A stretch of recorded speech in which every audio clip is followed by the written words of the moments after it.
Inna lillahi wa inna ilayhi raji'un.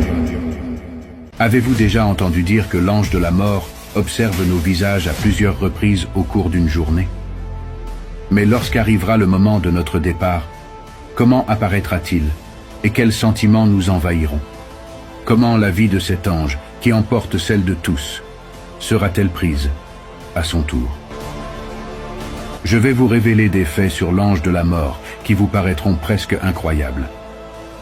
Les récits des prophètes confrontés à l'ange de la mort sont particulièrement impressionnants, et je vous invite à découvrir une vidéo captivante qui retrace ces événements du début à la fin. Parmi les 4 archanges, l'ange de la mort est peut-être celui que nous connaissons le moins. On raconte que cet ange se tient quotidiennement devant nous et observe à maintes reprises chacun de nos visages. Cela signifie que, dans le tourbillon de notre vie quotidienne, nous rencontrons l'ange de la mort à plusieurs reprises, souvent sans même nous en rendre compte. Il est chargé de prendre des vies, une mission qui suscite naturellement notre crainte. La peur de perdre la vie est une composante fondamentale de la nature humaine.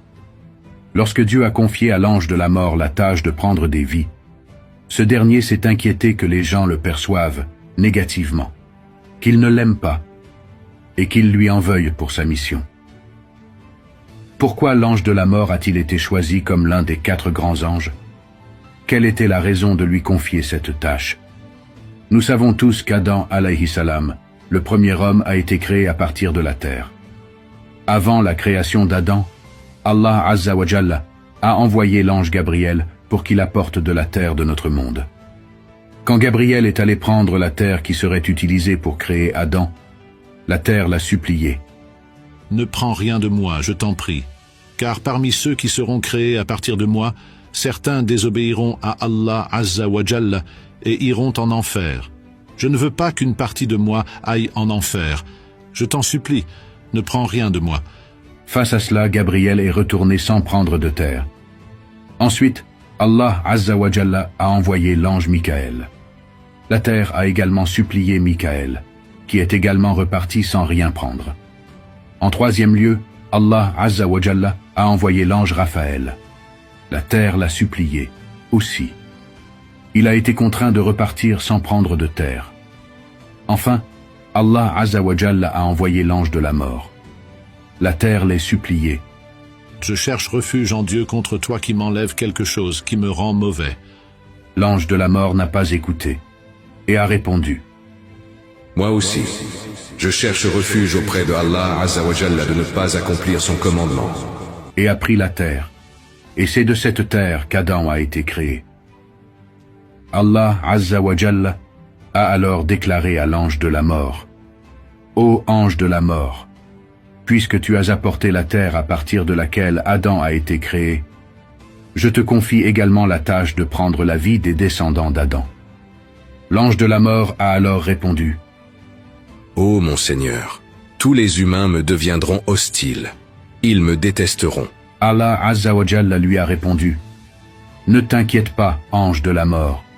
Je créerai diverses maladies et accidents. Les gens mourront de ces causes. Bien que ce soit toi qui prendras leur vie, ils ne penseront pas à toi. Ils diront qu'ils sont morts de telle maladie, dans tel accident, et personne ne te blâmera. En réalité, les maladies, les accidents ou autres calamités nous frappent, et lorsque notre heure vient, l'ange de la mort exécute sa tâche en prenant notre vie sans que personne ne lui en tienne grief. Les événements que nous traversons nous font parfois oublier l'ange de la mort. En réalité, la mission de l'ange de la mort est divine et noble. Il est essentiel de comprendre que la mort n'est pas une fin, mais un moyen de compléter notre mission dans ce monde éphémère pour rejoindre le royaume éternel, où nous retrouverons nos proches perdus. Se défaire des défis et des fardeaux de cette vie et accomplir notre mission de manière juste nous conduit vers une paix éternelle auprès de Dieu. Vue sous cet angle, la tâche de l'ange de la mort apparaît comme une véritable bénédiction.